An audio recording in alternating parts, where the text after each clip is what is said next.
So I've never gone unscripted before in one of my videos. I don't think ever. I've never just talked off the cuff. But this is actually something really important that I feel like a lot of people have been addressing for very good reasons. So we need to talk about why YouTubers are necessarily quitting, or why everyone is saying that they're taking some sort of indefinite hiatus from the platform, and why it's a lot of the really big guys, and why, in a lot of ways, I really understand what they're going through, just coming from myself, not just as a YouTuber or as a musician, but someone who tries to be a storyteller with a unique perspective. I think not that I could give you anything necessarily better than what Rick Beato or what Marquez Brownlee or what Rhett Scholl has already said, but I do want to take a little bit of time to talk about why I think this is really important for the platform as a whole. But going into it, one of the things that I really start to think about is that YouTube, there's a lot of misconceptions behind what it's actually like to be a YouTuber. And going into it, like a couple of the guys have said, this is a dream job. That's basically what everyone's been saying for the entire brunt of it. And I get it. You don't want to be like, oh my gosh, I have to make videos for a living. This is so hard. Like, you wake up and you love what you get to do. And I think anyone in any industry, whether that be a YouTuber or a musician or a chef who really has a passion for their craft, can understand that. However, there are a couple of things that come with that that can be really quite hard and really quite draining. And the first thing is that even though you don't have to go into a job like you were going into before I was doing this, I was working at a bunch of different cell phone companies, and there was a pretty standard schedule. It was like, I go in from 9 to 5, or from 11 to 8, or from 12 to 9, whenever you go in, and then you leave and you don't have to think about it. But with this, like, there is a lot of extra hours because it's something that you love. I think that a lot of people are willing to put in, and it's fine. It doesn't feel like work most of the time, but the more you start doing it, the more those 14, 15, 12, 13-hour days really start wearing on you, even if this is something that you love. I saw a quote more recently from Dave Chappelle, which was sent to me from one of my friends, where he was saying that his wife came up to him and she was like, "Your job seems really fun." And he goes, "My job's a job. I'm fun."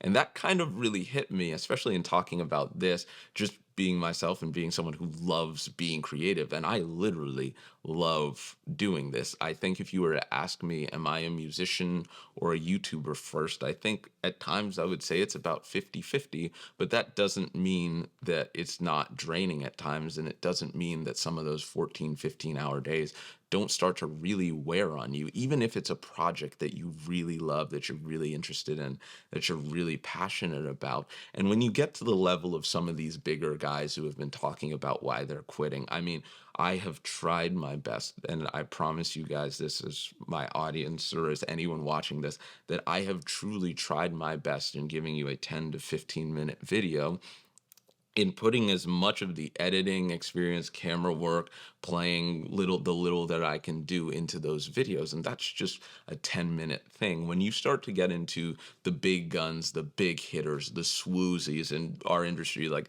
the Paul Davids or the Rick Beatos or Rhett Scholl or Mary, who make videos that are probably 20 times better than anything I could ever do, those start to take a really, really long time. I mean, Paul Davids is a literal filmmaker, and the videos that he's making, they're sometimes 20 minutes long. I'm imagining that some of those take, hours and hours and days and weeks of just planning before you even get to the shooting and the editing.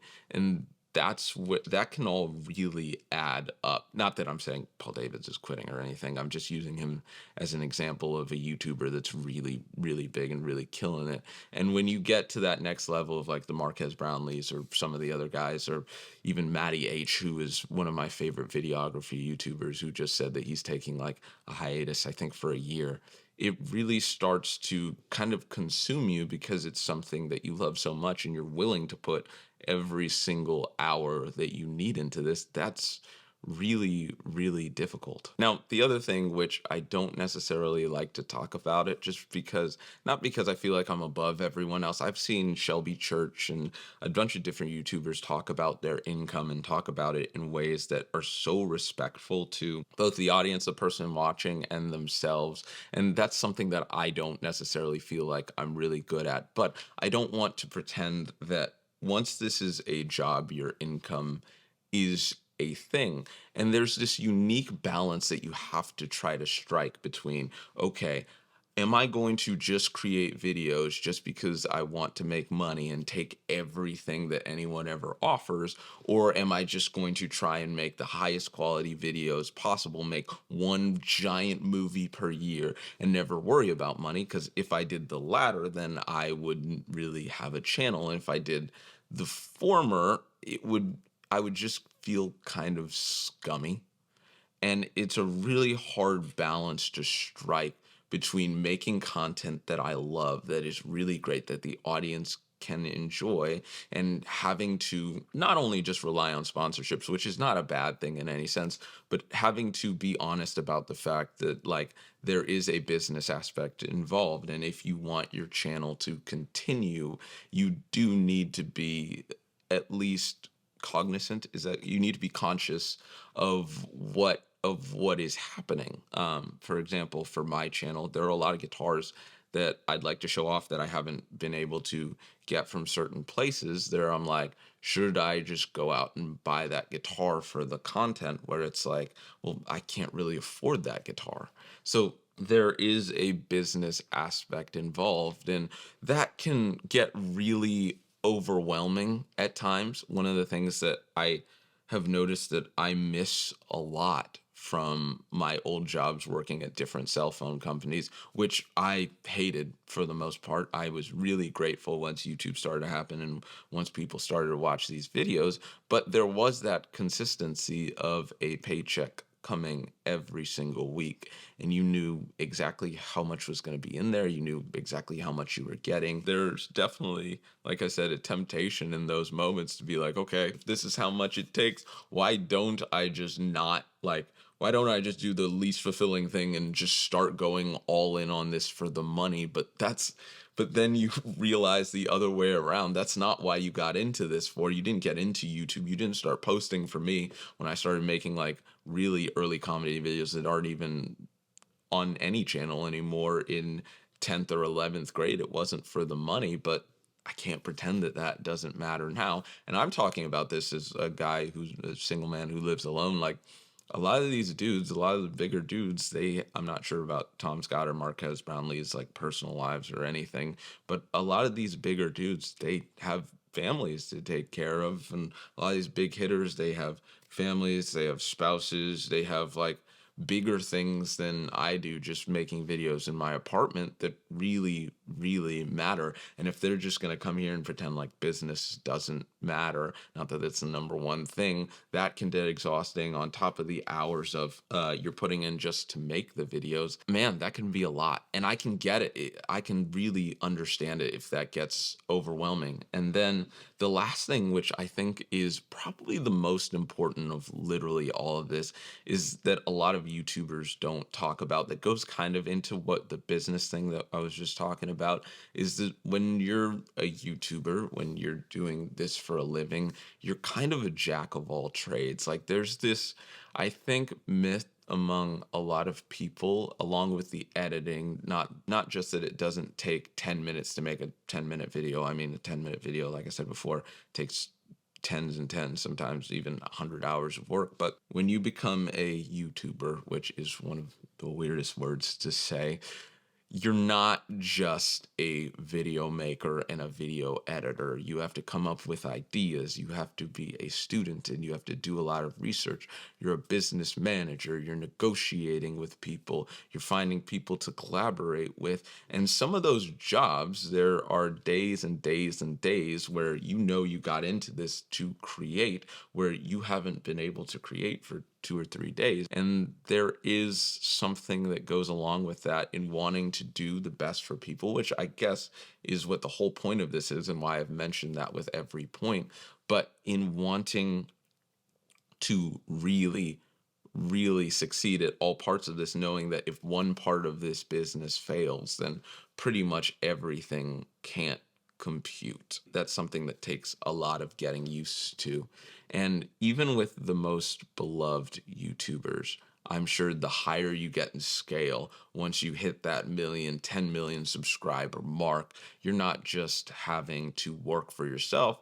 People have assistants and they have editors and they have people working for them. So now on top of all of that, they're business managers who have grown substantially from some kid making videos in their bedroom that I'm sure I couldn't even understand what that world is like when you go from running a YouTube channel to running essentially a corporation. That's really difficult. And I thought that was the last thing. I thought that was the last thing. I promise this is the actual last point I'm going to make that I don't like to talk a lot about, but there is the aspect of criticism. And this is something that I have had to deal with a lot over the past 2 years that I don't know that a lot of people necessarily, some people talk about in specific videos, but addressing this is very weird for me. I feel like most people would say they have had the most loving audiences of all time. And I'm one of those people where I try and read pretty much every comment, even though I can't respond to them, and all of them at least. I can't really respond to all of them. No one really can. And for me specifically, talking from my point of view, the audience and the reception has been absolutely incredible, and it's the reason that you keep going. I mean, all of your subscribers are literally the reason that you keep going and you keep getting to do this every day. So side note, thank you for just watching. Thank you for continue to watch any piece of video, even if it's for a second. That's a huge blessing to me. But one of the things I've been learning is that criticism is not a bad thing. There's this term haters that gets thrown around a lot, where people are like, don't listen to your haters. But I think even when people in a comment section, which everyone, no matter how great you are, I mean, I'm sure even Paul Davids has had someone be like, oh, this video sucks, man. It's like, well, one, no, it doesn't. He's the GOAT. But when that does happen, which it happens to everyone, and like I said, this all is to scale. So once you get to 1 million subscribers, even once you get to 10 million subscribers, even if you're the best out there, even if you're that dude, if you're him, you probably get a lot of people on a lot of different places on the internet saying that you're trash, and saying that like you shouldn't be doing this anymore, and you're the reason I don't want to watch YouTube anymore. And it's like, oh my gosh, that can bury you.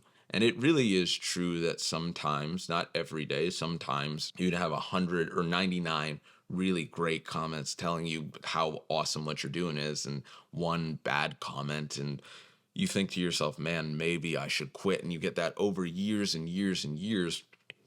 And I'm sure you get way better at handling it, but those things do start to cross your mind every day, which is why I understand why people, for all of those reasons, are saying that this can take a toll on them, even though it's a dream job, even though it's something you've been wanting to do since you were younger, just being able to create as a whole.